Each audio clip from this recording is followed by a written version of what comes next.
Yo,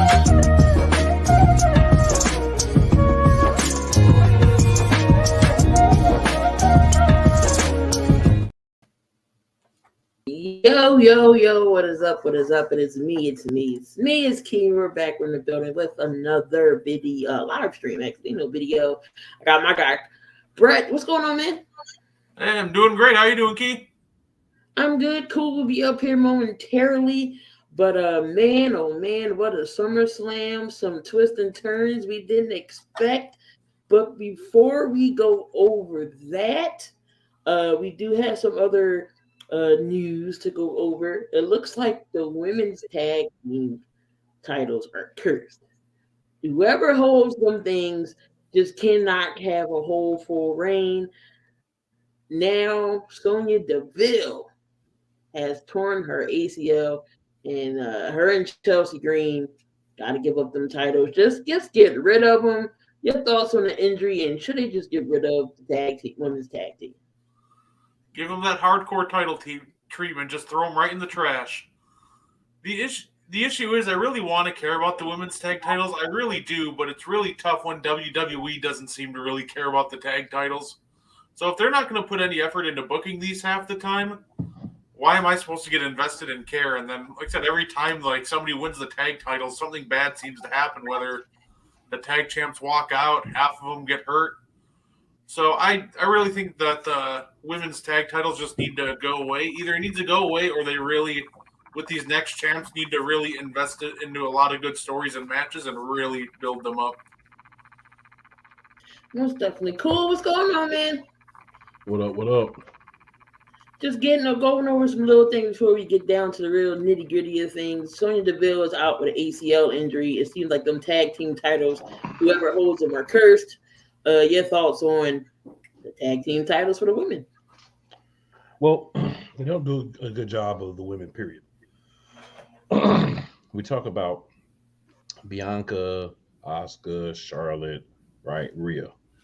You look outside of those four ladies, and who else are we really looking at? I mean, even the new champ herself, Io Sky. I mean, she's been an afterthought in the women's division. So the only thing that they can do right now, put the tag team belts on Bayley and the returning Dakota Kai, that Damage Control actually run the women's division for a while.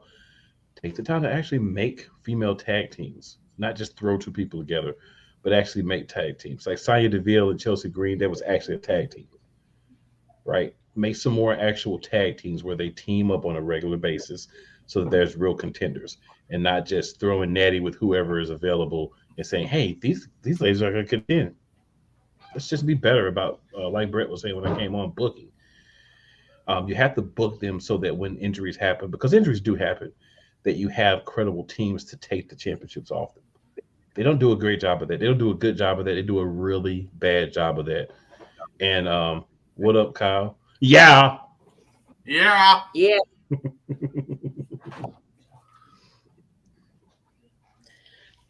Speaking of LA Knight, he did throw out the first pitch for the New York Mets. Hopefully that doesn't rub his away, because we all know how the Mets are. They stink. But anyway, Big E.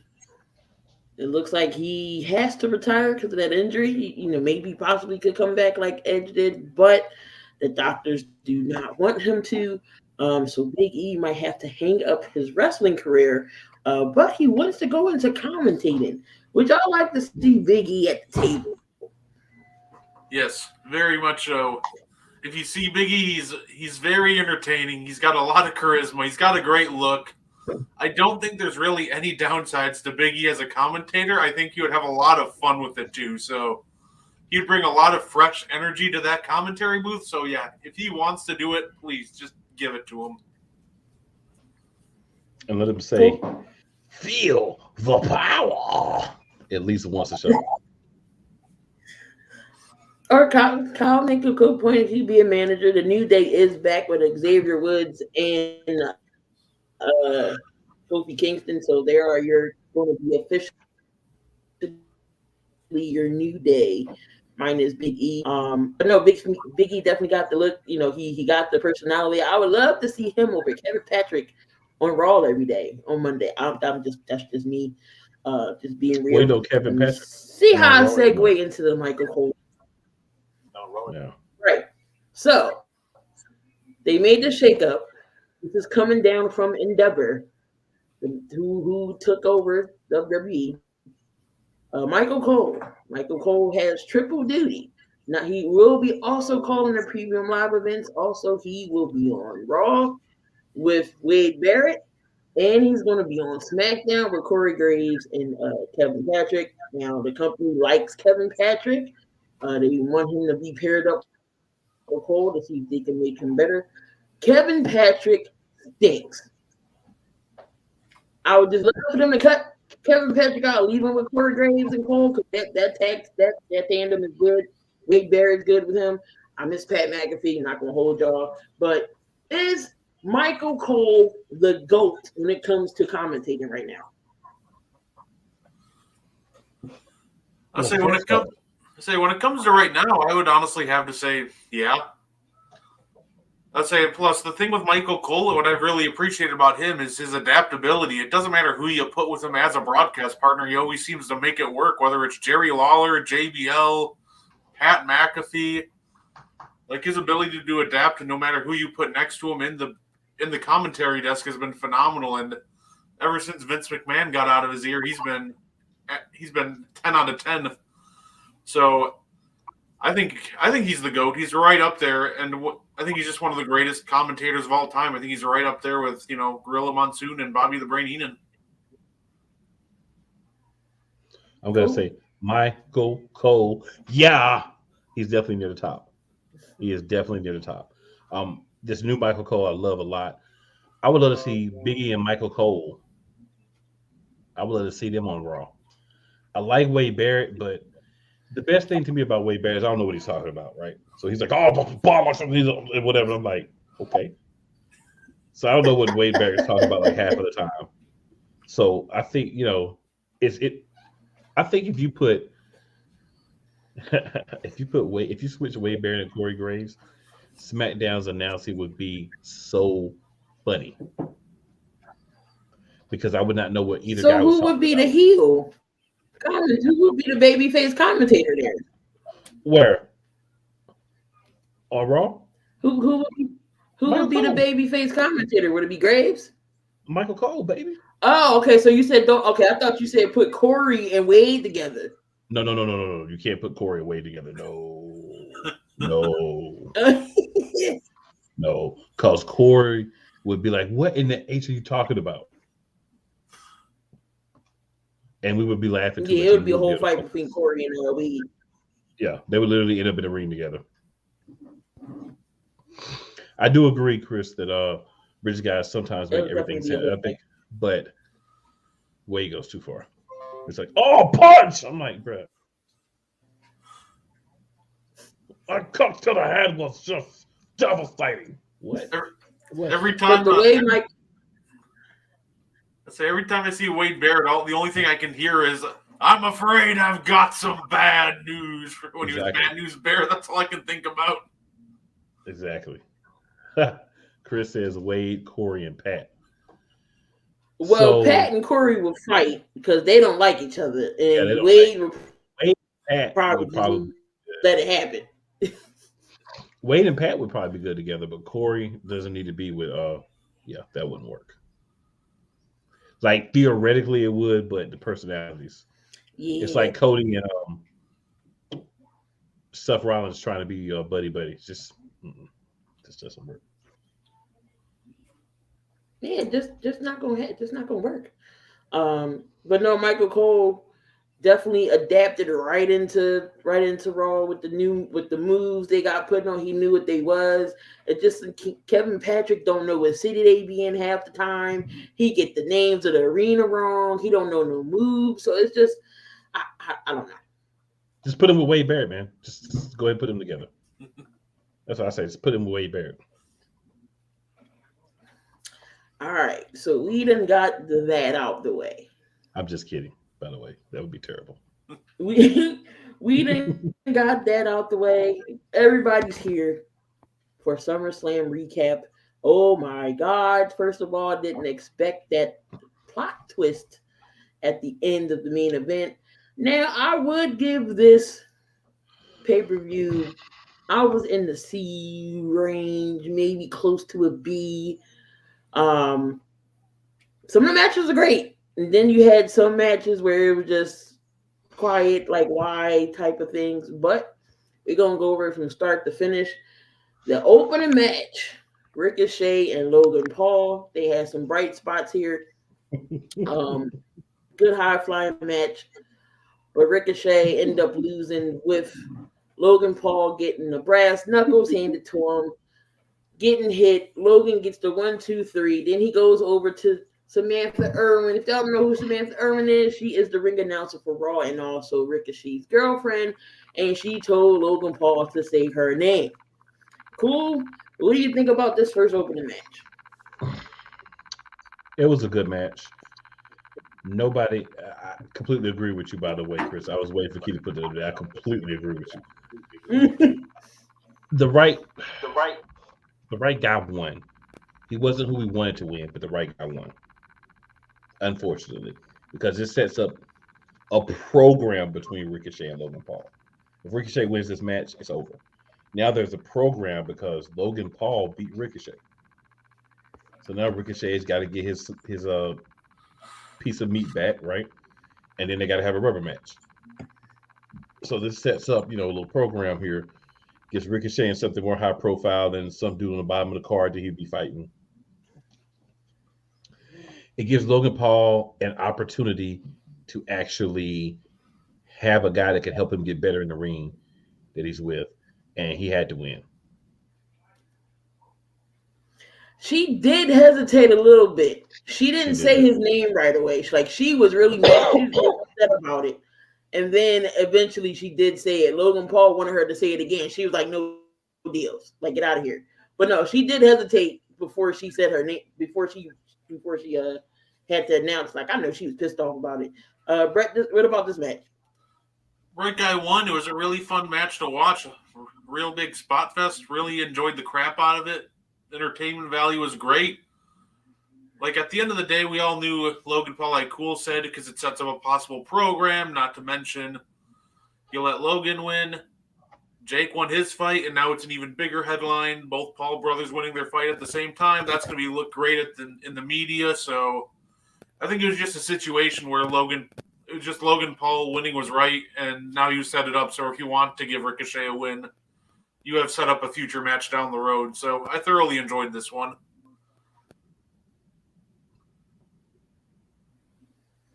Now Logan Paul. Let's look at all the matches he's been in. Been at WrestleMania. He's fought The Miz. He's fought Roman. He's fought Ricochet. He's fought Seth Rollins. Say what you want about Logan Paul, y'all may not like him, but the man is talented and athletic when he gets in that ring. He has the charisma, he has personality. Will we ever see him with a belt? Of course not. I don't think they want to put a belt on him, but he's a talent. Believe it or not, he's a perfect heel. You hate him, but he's super duper athletic. Um, He's a Logan, douchebag. he is a douche. Jake Logan was just announcing a boxing match today. Good. So we don't have to see him for a few weeks. That's great. Ricochet. Well, we'll talk about his spot on Raw. It looks like Vince wasn't in charge Monday night, but we're going to talk about that. All right, so Matt, Rick, I wanted, of course, Ricochet to win, but it didn't happen. Sleeper Sports Media. This is Nick. He said manager Jeff saving the day with the brass knuckles and then having the police escort PJ on standby to get the Team Maverick to Dallas to watch Jake beat Nate. That's why the match was first, because he did have to go fly to Dallas. He had a police escort, everything, all the way to the airport. So he had to get out of Dodge from Detroit to Texas. So that's why that match was first. But I wanted Ricochet to win. I knew it's going to set up another rematch because he hit him with the brass knuckles. Second match, Cody Rhodes versus Brock Lesnar. The rubber match. We never got a real story out of this. Why Brock attacked Cody? We never understood why. I mean, this was your classic match. Brock beating the crap out of Cody throughout the whole fight. Cody gets his Hulk up and becomes invincible and slays the dragon. And in the process, Brock Lesnar split his damn pants. Did y'all peep that? Brock Lesnar split his pants. Um, but what shocked me was at the end, Brock actually gave Cody Rhodes his flowers, put up his hand, showcased them, and and that was that. Brock. They said that was a Brock move. That might have been Vince. Brett, your thoughts on Cody Rhodes and Brock Lesnar? My thought is Brock Lesnar should be the winner of this match by disqualification because Cody Rhodes used the steel steps. It that really threw me off. I was really confused at that spot because they didn't announce it was a Right. no DQ rule. The ref was like, No "Oh, I'm DQ. just gonna let it go." And then just Cody does it anyway, right in front of the ref, and the ref's just like, "Oh, all right, this is what we're doing now, I guess." So I thought it was a fine match. It was a pretty basic and cookie cutter Brock match. He just destroys, like you said, Cody hulks back up, makes a comeback, gets the win. The whole spot at the end where Brock shook his hand and showed him the respect. That was a cool move. I heard the report that was Brock's choice to do that. So I thought that was a really nice touch by Brock. I thought that was really cool of him to do. But overall, it was okay. It was a fine match, just nothing special. Cool. The match told a better story than the feud did. I definitely feel comfortable saying that. Um, I think I hate to say it, but like the steel steps being used has just become blasé now. It's not even considered like you know cheating or using a foreign object anymore. So it's weird. They're not gonna, Cody's not gonna lose a match by disqualification because he's a baby face. But I think they are letting people use like the steel steps, throwing the steel steps, beat you with the steel steps, and they're not, doing what used to be done with that. But just, I mean, y'all said most of the things to say. It was a solid match. It wasn't a great match. It wasn't something that you're going to remember by payback, right? But it was a blow off match. Cody had to win because he's got to move on to whoever's next on his Hard Times tour. So, that had to happen. But it just wasn't a lot of anything but some spots, F5s through tables, Suplex City, Cody with his Cody Cutter, couple of pops there. He gets the win that he needs, and then all of a sudden he sticks his hands out, and him and Brock shake hands, and they hug, and then Brock holds his hands up. Everything. It's like if there was something at the beginning, like I don't respect you because whatever, whatever, and then you end with this, then it makes a lot more sense. But the way they did it, it wasn't bad, but it didn't make a lot of sense within any type of context of a story that should have been told. But they didn't tell a story, so I guess it kind of went with the whole not make sense thing from the beginning. And what's up, Catrell, by the way? Cody was putting out his whole arsenal. 3 crossroads. He beats Brock Lesnar. He had some disaster kicks. He had a Cody cutter. We've seen everything he put out there, and he beat Brock 1, 2, 3 finally clean. He goes hugs his mama. It looks like Brock will be done until WrestleMania. So I'm sure we'll see him again, but that's the end of Brock Lesnar. Maybe Royal Rumble. And Cody Rhodes, we got to figure out what's next for Cody. We seen last night with Raw with Seth. I don't know who could potentially be next for Seth. I mean for Cody right now. What do you do with Cody Rhodes until the next major pay-per-view is Survivor Series? And I heard they're not doing 4 games this year, which is dumb because they did it last year and they were successful. So Yeah, I agree with that. I thought they were maybe Triple H should bring it back. I really thought they were like after the whole ending with the whole bloodline match. I really thought it almost feels like it would have been perfect if they almost set up a Jay versus the rest of the bloodline in a War Games match. That would have been fun to watch. Maybe he recruits KO and Sammy, and each side has recruit one more. But I thought that would have been a fun match, but it does shock me that they're not doing War Games after how successful it was last year. They're going back to bragging rights, which is whack. I like going back and forth 1 year traditional, 1 year War Games. Okay. Cottrell says, does Brock go do something to make money in the meantime? Brock got all the money in the world. I'm sure he don't need to the way Vince dropped him off for those couple of matches he was doing. I'm sure he's going to be stacked. He's going to go back to Canada. He's going to go back to table. He's going to go back to chucking some wood and the meat cutting or whatever the hell he was doing in Canada. He'll be fine until we see Brock again, until we hear his music. Let's go. He's going to go make some magic meat. we had the Slim Jim Battle Royal, which this Battle Royal was pointless. It's just advertisement. Slim Jim paid WWE some money, said, hey, can you sponsor us in the match? Fine, we'll do that. So we're just going to throw people in the match. And, Vince is out with some type of spinal surgery, but he had to put his phone call in. I need Omos. Get him out there. So Omos was in there. I seen MVP come out. I said, "Oh God, no!" At first, I was like, "They're going to make Omos win this. They're going to make Omos win this battle royal." But he went in there. He took out like 6 guys, and then the whole crew took him out. LA Knight is your winner. Yeah, this battle royal was pointless. But what y'all think about this match? I'm just glad LA Knight won. I don't really care about the battle royal because there was no stakes on the line. You could have won like a Slim Jim trophy and been a number 1 contender for either the United States Championship or the Intercontinental Championship. It should have been some type of stakes. So, like you said, advertising could have been better. I would have took a life supply stock of Slim Jim, something. I know you would have. Sure, give me all the flavors too. Tabasco, cheese, regular, mild. Give me all of them. Nah, yeah, this match was just kind of there. It didn't have any stakes. Like, the pop for LA Knight winning was fun.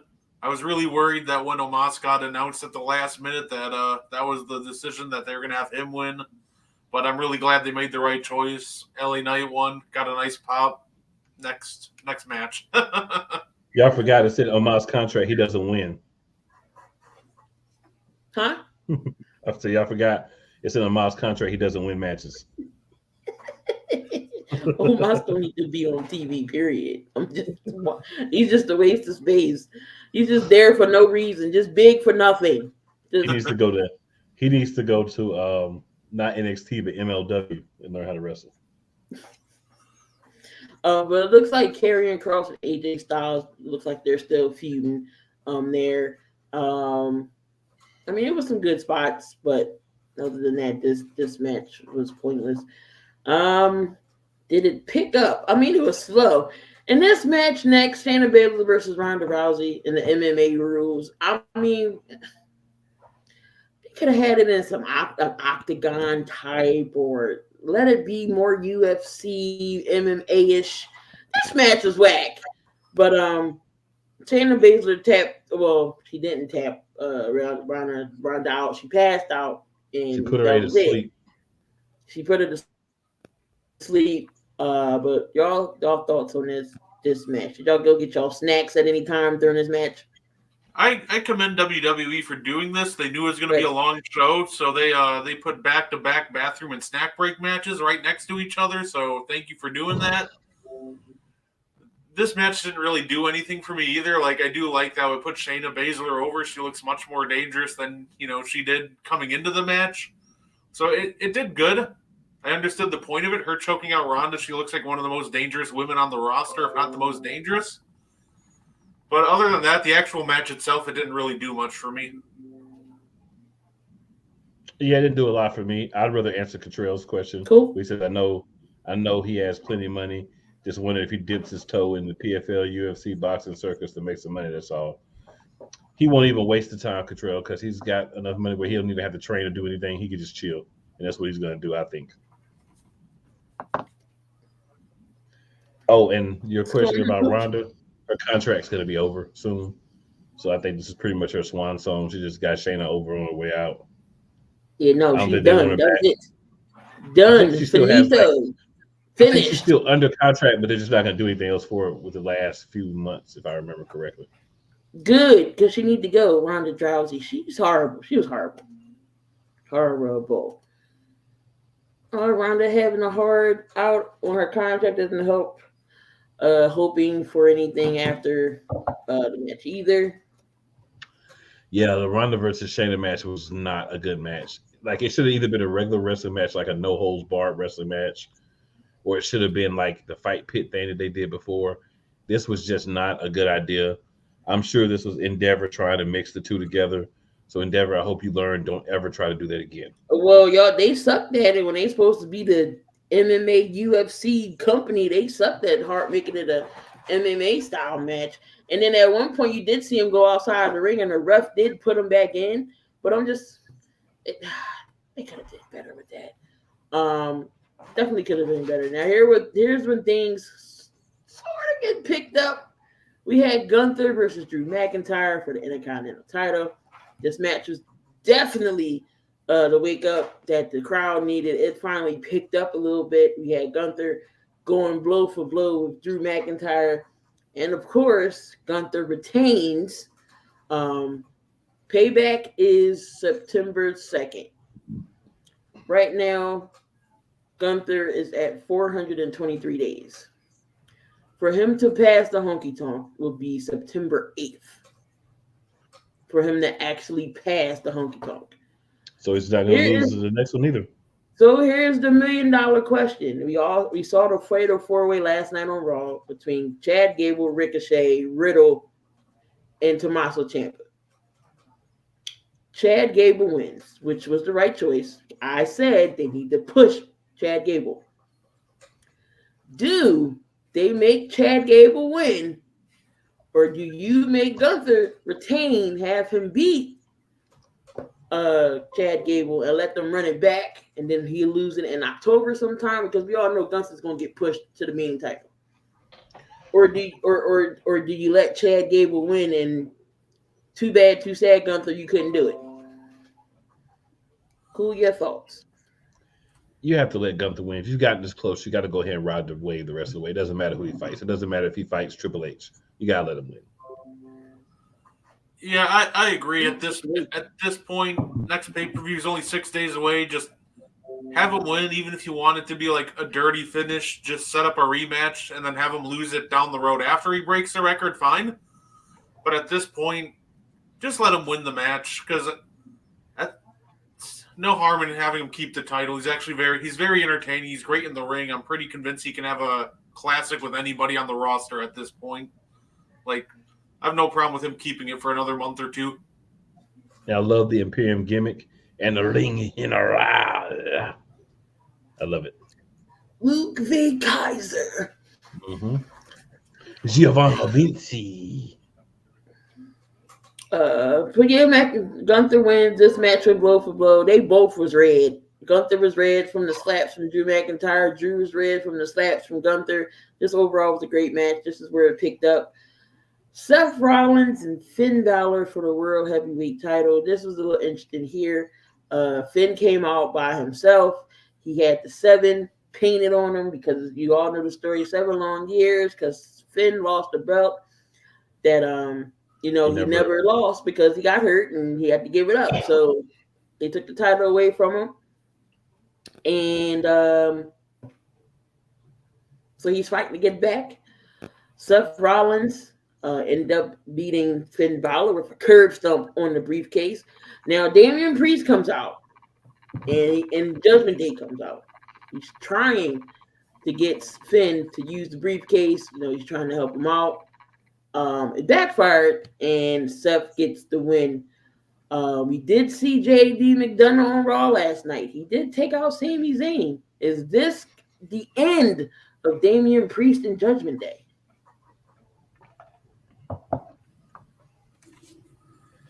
I'll say it feels like it's coming. They're really teasing that it's coming. It feels like it's coming soon. It would make sense in terms of the story.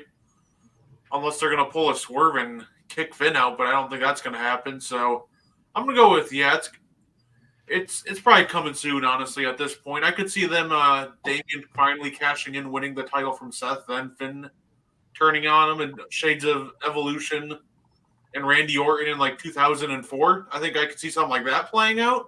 Yeah, exactly. So, yeah, I think it's coming, but I think they actually might just wait for Priest to win the title, then have the turn happen.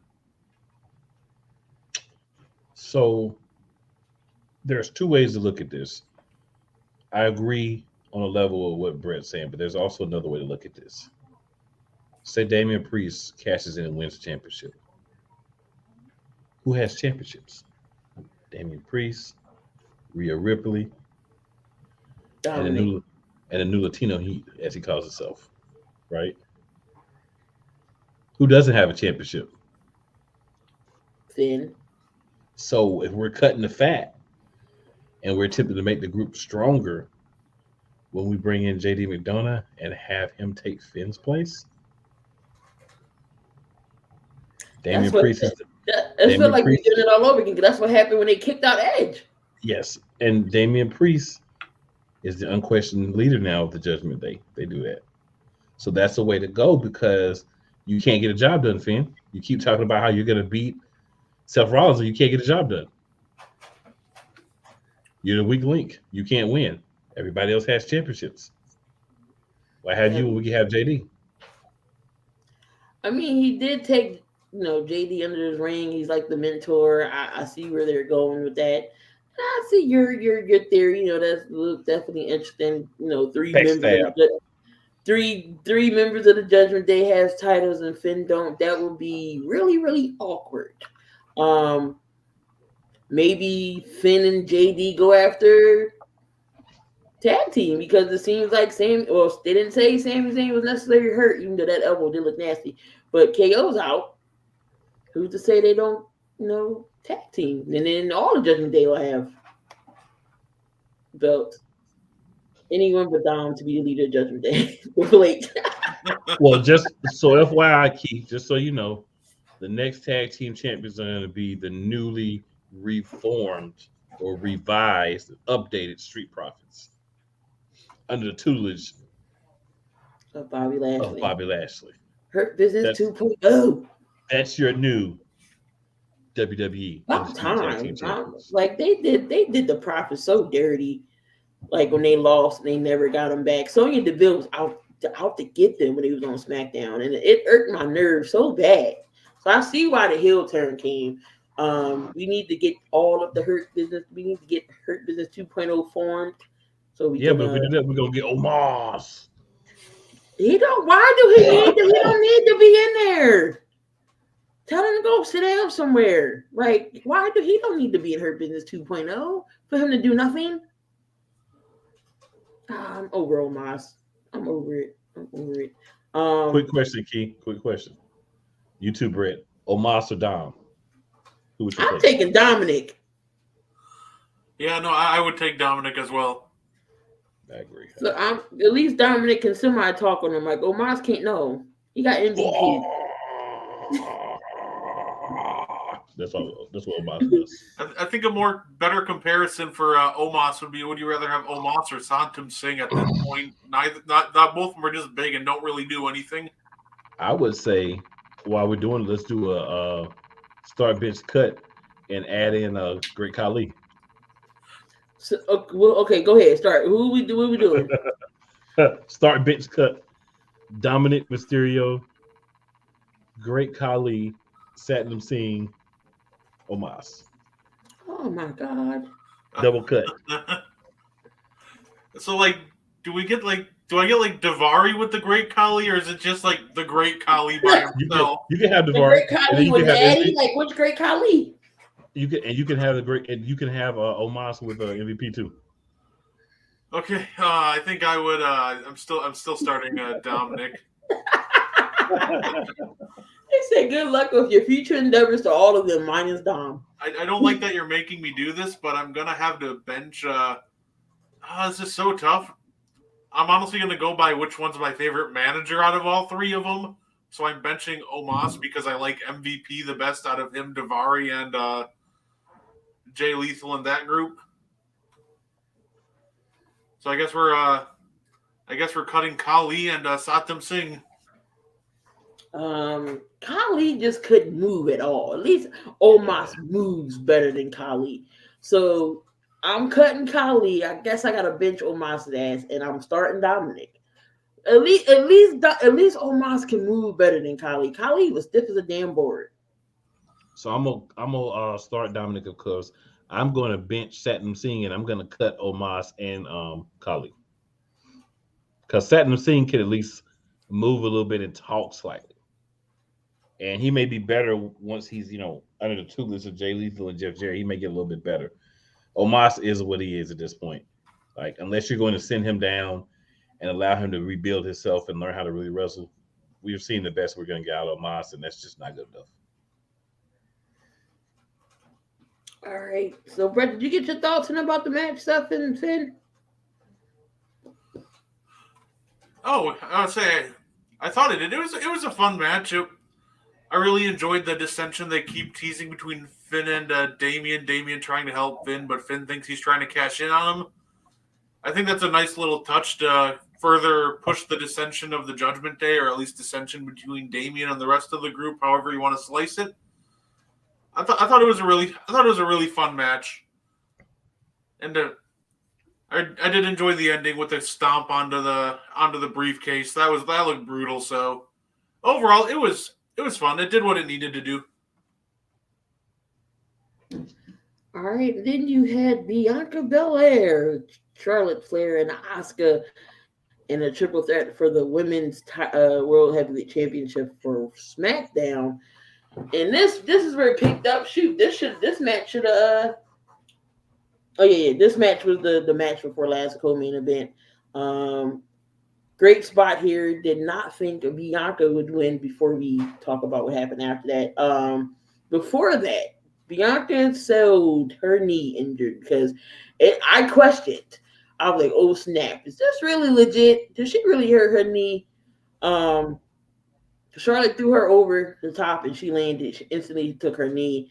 Trainers come out. She's limping. She falls. Can barely stand up. And then all of a sudden, she's looking back. She runs back into the ring.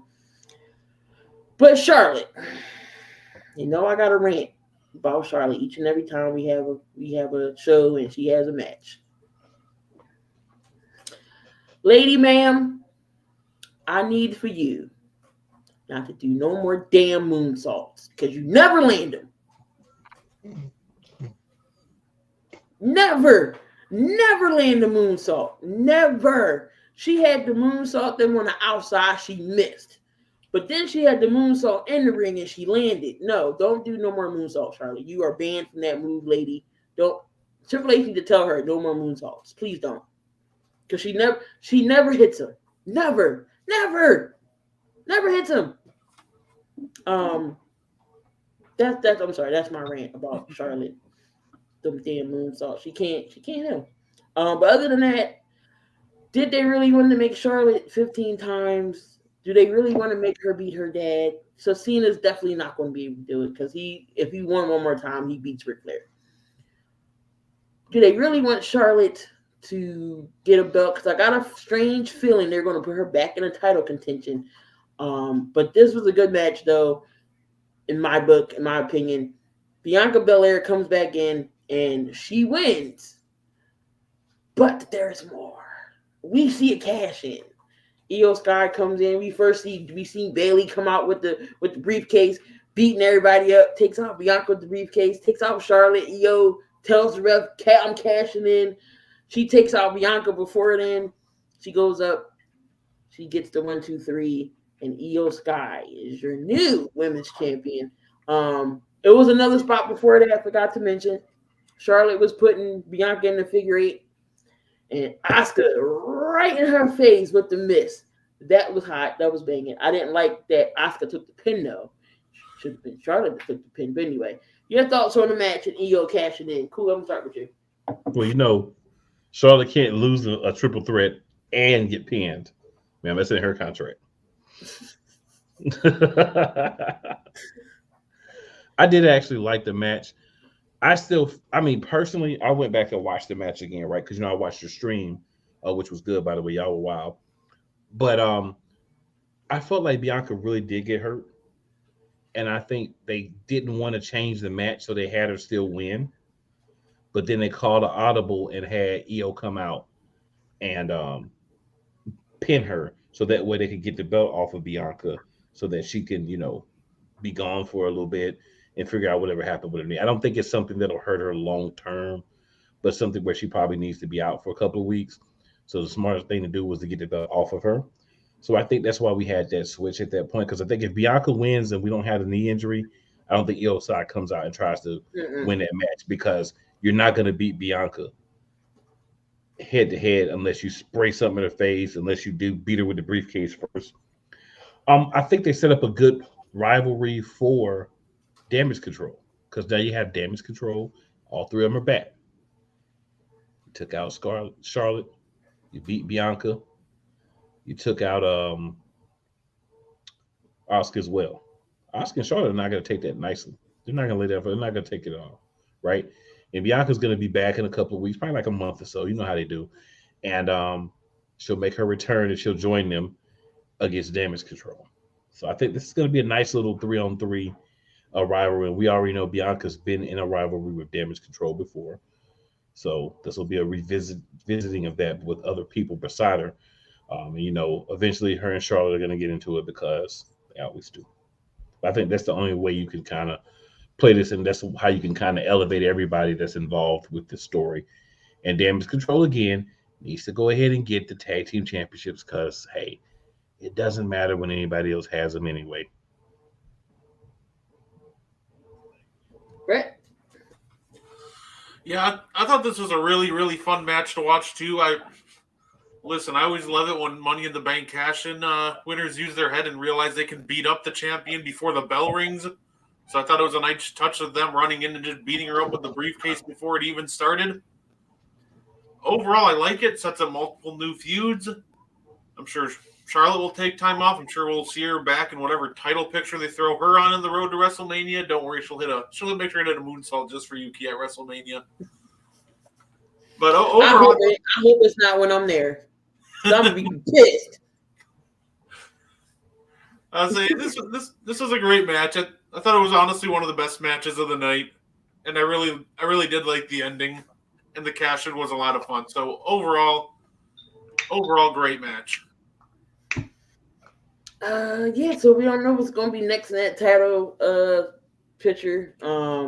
Again, Triple H was in charge last night with Raw, so we did see Raquel back. We've seen Indy Hartwell, Candice LeRae. I'm just hoping that, while Vince is out, that he, we gonna see the Triple H, because Raw it was decent. It was decent last night, so I do appreciate that. And we already got Payback set up, and Payback is a month away. They're not waiting to wait 2 weeks in advance to where we get some crappy stuff. It's the stories are starting to form, thank God. But before we talk about Raw a little bit, main event of the evening, we have the tribal combat. We got Jey Uso versus Roman Reigns, and Jey came out in all white. He had the white leg on. I was like, okay. He had this little logo. I don't know if y'all peeped that. Here comes Roman. Roman's Roman. But has some bright spots. Everything goes. We seen some chairs. We seen a bunch of stuff. Right when Jey was getting the momentum, here comes Solo. They go into the crowd. Solo puts Jey onto the table. Jey puts Solo into the announce table. Supposedly Roman got hurt. Right at the spot where Jey did that suicide dive. I don't know if he hurt his knee or his back. I don't know what it was. But Roman's hurt, but Roman's taking some time off, so Roman will be back. He's not defending on no shows for a while, so Roman can get a break. He was going to do that anyway, even if he wasn't hurt. Huh? I know he was going to do that anyway. Right when the momentum was coming, Jey was about to, because he set Roman up perfectly. I think he speared him. He was about to go up, and long and behold, somebody in a black hoodie pulls Jey out. Who could it be? we was like, oh my God, who is this? It is somebody else we didn't thought of? When instantly I seen the black hoodie, I was like, oh snap, it's another brother. And I thought of Cool. Cool kept saying somebody's family and other things gonna come out. Long and behold, it's Jimmy. He gets the super kick, throws Roman in. Throws Jay in the ring. It's a done deal. 1, 2, 3. Roman retains, but Jimmy Uso turns on his brother. Cool, your thoughts? Did you think it was going to be Jay to turn against his brother? The only person I know that thought that was Chase. Chase has been saying that for the whole time. When I do look back, I do see where they did it because they kept saying, "Oh, Jimmy, Jay's your fault. Jay's the reason." Blah blah blah blah blah blah. When I first initially saw it, I thought, "Okay, is he actually turning?" So obviously he's turning on Jay, but is he turning like to go back to the bloodline? Is he just you don't deserve to be the tribal chief? Like what's happening? But it sounds like he's going back to the bloodline. Jimmy is. What I find funny about it is Jimmy was the reason that Jay left the bloodline. So how are they going to reconcile this in the story? I still see other family members are coming. It just looks like they may be on Jay's side. Maybe Rikishi brings a couple of family members in. Maybe we finally get, he's not doing anything else as a writer's strike. Maybe we finally get The Rock inserting himself into the bloodline storyline. So there's a lot of different things that could happen. But for the match itself, without Jimmy screwing him over, Jay looked like a star. This was the first time Jay looked like main event Jay Uso at a pay-per-view. Dead serious. Like this dude looked like Cody, Drew, all those other cats that Roman only beat by help. Jay just catapulted all of them. Jay hit him with spears. Jay took the moves. Jay outsmarted Solo. Jay went in. That last spear that he gave Roman Reigns, all I could hear was JR in the background going, "Gore, gore, gore, gore, gore." Because that was a powerful spear. So they had everything that they needed. We all said before that Jay was going to lose, but there was a lot of times in the match where I was like, Jay might win, just because of how well Jay performed. So I think pitting him against Jimmy is going to be great storytelling, right? Because you got brother against brother, all the animosity that they have towards each other, they can pour into this. Jay can't stay by himself though. They got to come help Jay now. Somebody's got to come help Jay. They can help Roman and Jay, but somebody's got to come on Jay's side. Jay's got to get some help. But as far as the story itself, man, somebody got some splaining to do, but they'll figure out how to make it work. Brett? Yeah, the match itself was absolutely phenomenal. That was, as they would say, cinema at its finest. They made an absolute star out of Jey Uso. And there were a couple of times, like Cool said, that even though I knew he was going to lose deep in my head, there were multiple times I'm like, oh, this might be it. He might have just won this match. Like after that spear and splash before Jimmy pulled him out, I was like, oh, this might be it. And then Jimmy pulled him out. I'm not sure what comes next for this story. It'll definitely be interesting, and I'm really looking forward to whatever the explanation was for it. But overall, I thought this match was absolutely phenomenal, and in terms of keeping the story going and setting up that brother versus brother feud, I absolutely loved this match. Question 2 for y'all, real quick, before you go. Does Solo switch sides? Because he did not look happy with Roman Reigns before he got that last super kick in the face. Right, because Roman speared him because Jay moved out the way because they was going for the spike spear. Spear spike, yeah. And Jay moved and he caught Solo with a vicious spear. And when they went on the outside, Roman of course grabbed his, extended his hand to help him up, and Solo was like, "You just speared me." Like he's having doubts, like he's having second thoughts on things. So that's definitely interesting. But Jay actually did give his reasoning, and I'm trying to find it. I know Heyman was saying that we're only in the third inning.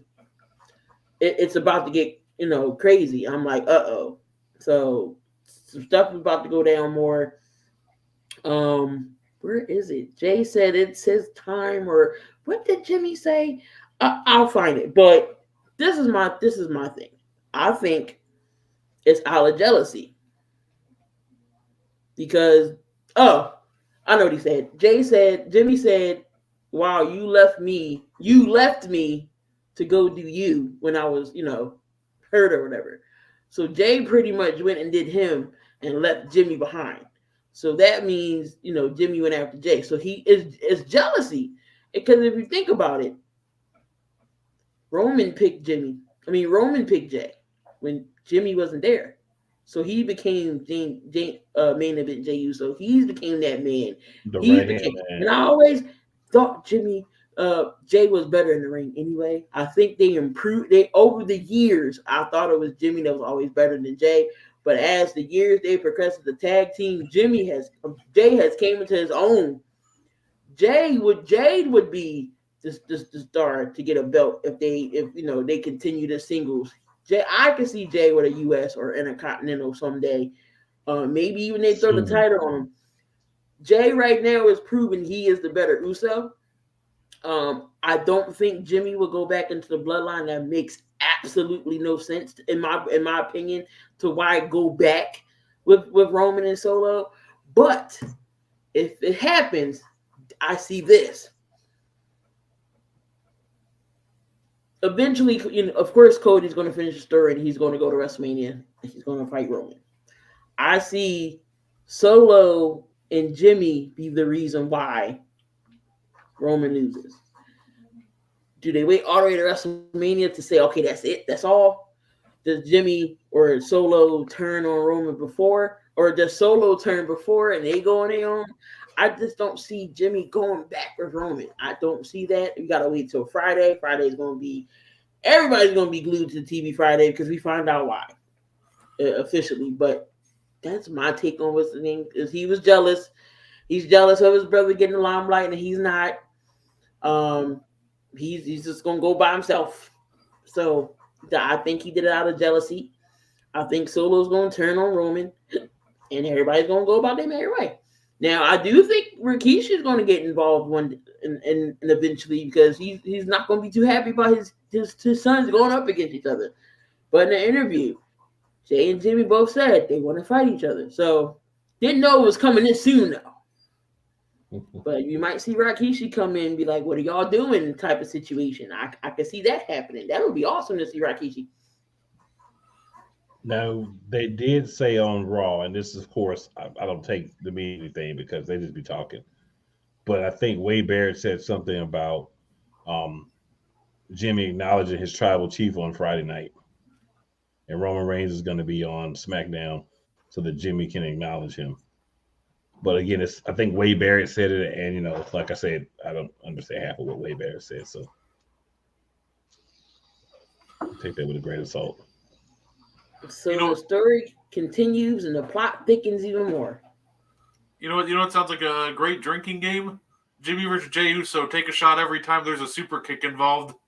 That does not sound like a great drinking game, sir, unless you already have a room booked at your local hospital, because that is going to be a super kick fest. And I don't care how much alcohol you can absorb, you're going to have alcohol poisoning. Just drink, just take shots in your bedroom because you're going to go to sleep after it. Just make sure you're in the padded room somewhere where you're not tripping over nothing and hurting yourself. But the plot thickens. Definitely, again, the storyline is the hottest thing right now. I'm definitely didn't think it was gonna be Jimmy. The whole stream I was live, I was just like, oh my god, it's Jimmy. What is Jimmy? Like didn't think of it. But again, Paul Heyman said we're only in the third inning. This is just, not the third. Well, I did read too, Key, that sorry. So it's some more funky stuff up the sleeve. Oh, if you do that drinking game, Usos versus Young Bucks, I'm gonna tell you right now, I'm gonna go ahead and call the hospital for you ahead of time.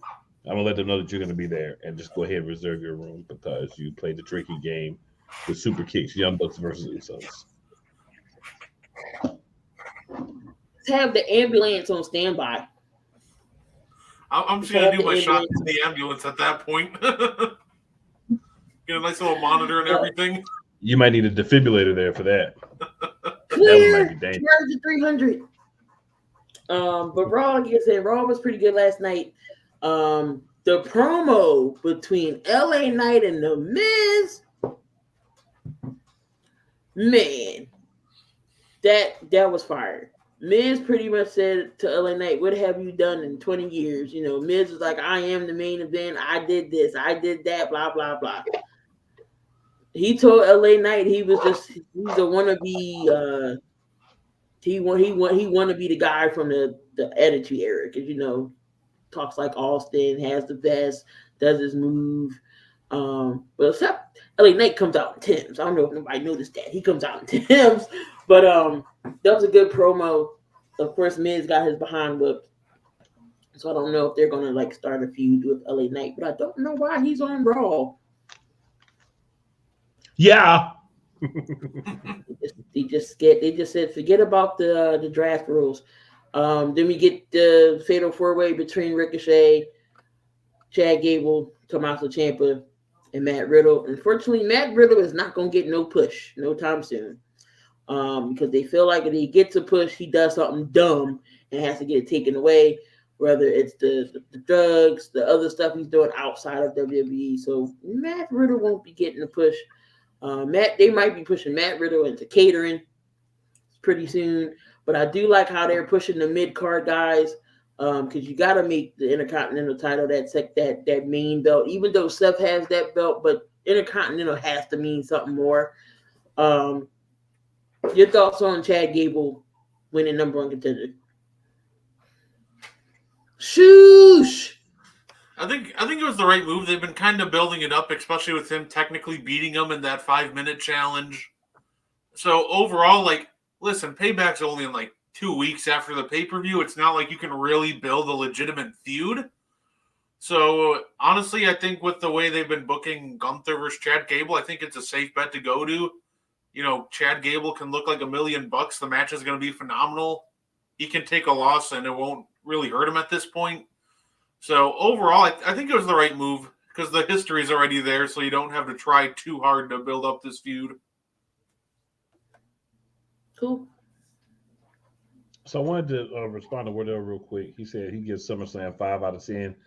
I'm there with you because there were some really great things that happened, but the main part of a premium live event is the actual wrestling, and there were some matches that were really atrocious on the card. So yeah, I have to agree. You got to give it about a 5, maybe a 4.5 out of 10. If you add some of the story elements in, maybe you can slide it up a little bit. That's why I gave it a 5. I don't even think it's worth a 5. Just it's just a lot of bad matches. But Chad Gable deserves this. Yeah, you got to get him elevated to the point of being upper mid tier, and this is how you do it. Right now, you need to bring in someone else to the Alpha Academy to be Otis's partner, so Chad can kind of stay on the singles thing. But the only problem with that is this is not AEW, so you don't have like a trios belt or anything. So there's that. But definitely the push should be there for him. I hope he's able to get the Intercontinental Championship because they switch shows so much with these belts. But hopefully he's able to get the Intercontinental Championship. Obviously, it won't be this month or the beginning of next month. It would have to be sometime after that. Maybe something happens and he gets beat up and he can't fight in the match and they have to postpone it or something. But I wouldn't mind him winning, but obviously it can't happen until after the ring loud gets the number one all-time spot for days, and that's the main thing that WWE is focusing on, setting these records now with these guys that are champs now, so that they're very difficult to attain for people in the future, but they get some of those people that really shouldn't be on the books off. Yeah, no, Honky Tonk's record was there for a while. Nobody can beat. I forget who came the closest before Gunther. He's the Honky Tonk Man.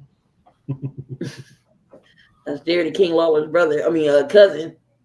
Um, but no, I like what they trying to do with the mid card again. This is reminding me of a black and gold, how old NXT used to be. Mm-hmm.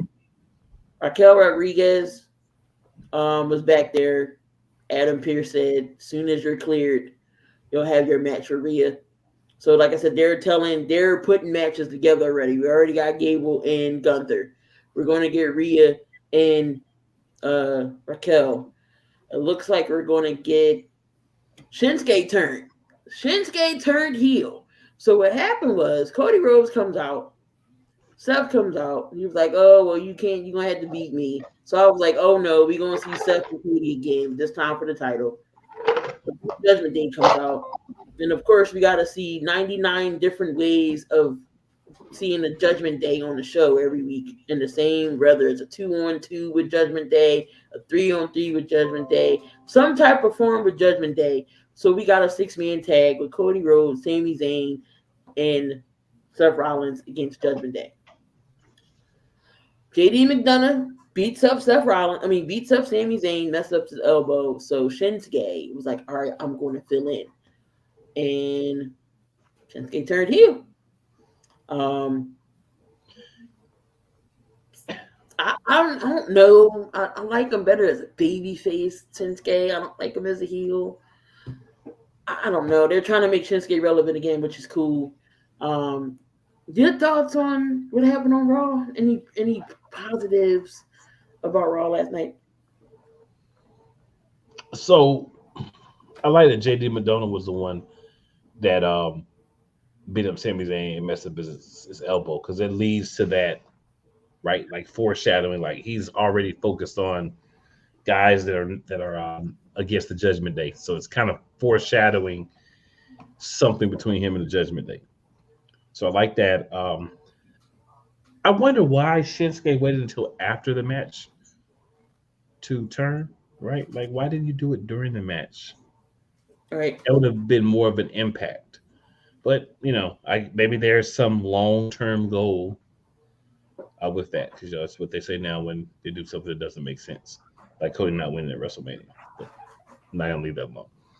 Trust me, I won't. I will carry that flag. I will die on that hill if I need to. But the problem is with Raw, you came off of a pay per view, right, or a premium live event as they're called now. Half of what you were focusing on was things regarding SmackDown. Why? You have to spend more time focusing on Raw and building up everything Raw. The Miz and LA Knight, great promo, great fire spit. But LA Knight should not be on Raw. It should only happen for bragging rights. Come on. Make it make sense. Yeah, they really need to stop doing the draft. If Right. 3 weeks later they're already kind of Okay, good fight to Reed last night too, and that was a good match. yeah, it feels like they just got to stop doing the draft if all they're going to do is 3 weeks later have anybody show up on any brand whenever they want anyway. Like at that point, just I don't want to say go full back to fully being a super show like it was in 2012, but I at least want to see them make some sort of rules on like when somebody can hop brands or give a reason as to why they can just hop brands if they're under contract with the other one. So it just doesn't make sense to me. So I hope that gets addressed honestly. And Adam says Jake Paul 7-0 now. He's gonna smash KSI next. We did see Ludwig Kaiser go up against Otis, and Ludwig Kaiser defeats Otis. The New Day comes back. So Xavier Woods and Kofi Kingston, they beat the Viking Raiders. Shayna Baszler took out Zoe Stark, and again Shinsuke beat Bronson Reed. So I'm glad they got, they're not doing Champa against Nakamura because that was going nowhere either. But they do need to slide Tommaso Ciampa back into the mix as well. I can see him in their Continental title run. So, like I said, hopefully these mid card guys be your focus on SmackDown. I mean on Raw. So if you would have to pick a favorite match from all the SummerSlams, what would be your favorite? Mm, From all the SummerSlams or just this one? No, any what's your favorite SummerSlam match? mm. Oh, this one is really tough. Ooh, my my mind almost jumps. There's two events to me that stick out, right? My two favorite SummerSlams. 2013, if you guys don't remember, that had the Best versus the Beast, CM Punk, Brock Lesnar. That match was a lot of fun, but that also had that John Cena, Daniel Bryan main event. But my mind's like racing back to 2002 SummerSlam, and that had a really fun 10-minute opener with Kurt Angle and Rey Mysterio, and of course I had a Brock versus Rock for the first time. But I think my answer with my favorite SummerSlam match of all time comes from 2002, and that's Triple H versus Shawn Michaels in that unsanctioned match. I love the build. I love the story. Like, obviously I wasn't watching wrestling back then, but I know I watched the match and I watched the Raws and everything before it on the network as much as I could to keep up with what was going on. And just like the build to that match, the story for the match, and the actual match itself all came together, and it was brutal, and it was a lot of fun. So to me, at least my personal favorite is that unsanctioned match from '02. But I think a second would probably be John Cena versus Daniel Bryan from 2013. So I'm gonna go Bret Hart versus the British Bulldog in Yes. 1992. First time the pay-per-view was held outside of North America. You had the family stuff all kind of slid into it and everything. It was crazy. It was a great match itself too. And then for like, if I were choosing a second one, The Rock versus Triple H, 1998. That was also another really good match. And I did leave a couple for you, Key, because I had a third one. But I left that for you, and I'm sure you're gonna grab it. Damn. There was Brett has a couple matches for the IC titles. Him and Ultimate Warrior. I think went to Blues. Got Mankind and Undertaker in the Brother Room match. Oh, that was a good one. Yes, yes. Brock Lesnar is Mr. SummerSlam. He's always at in a SummerSlam. It's funny because I had a list written down. I don't know where it's at.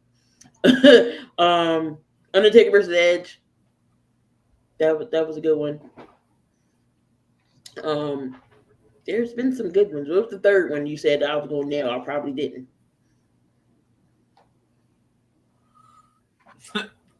So you didn't mention it, but you would have if you had your list. Shawn Michaels versus Razor Ramon, 1995. Yep. The real flip question. The real flip question: what's the worst SummerSlam match you've ever seen? What's the worst match? Oh yeah, what's the worst SummerSlam match you've ever Shayna seen? Baszler and Ronda Rousey. Shayna Baszler and Ronda Rousey. 2023. The Battle Royal 2023. That was the worst match ever. If you guys want to watch a really, really bad SummerSlam match, and that's because I had the unfortunately watched it, trying to watch as much SummerSlam and just as much wrestling pay-per-views as I could. 1995, Diesel versus King Mabel for the WWE title in the main event. That match is the slowest match. I think the only match they knew was a punch, and the only notable thing that happened is Mabel hurting Diesel in the match by dropping his full weight on his back. If you guys want to watch it, just the worst thing you'll ever see in SummerSlam history, like I think that match is even worse than any Great Khali match that happened at SummerSlam. Now you're gonna have me go watch that. Undertaker versus Undertaker happened at SummerSlam too. So I don't know if y'all remember that. That's going way back when, Ted DiBiase with his Undertaker, which was pretty cool. But I think we have said what we have to say tonight. Went over the fallout of SummerSlam. Again, next week we'll be back. First, we're going to talk about some bright spots on SmackDown. Or what happened. We'll talk about SmackDown because we got to see what Jay said. Go over AEW because All In is coming in. It's coming. MJF versus Adam Cole. Baby. So AEW is starting to know their matches. So, any last words before we get on out of here? It takes this one for you. If you're broke, catch a vibe. I don't swerve when I drive.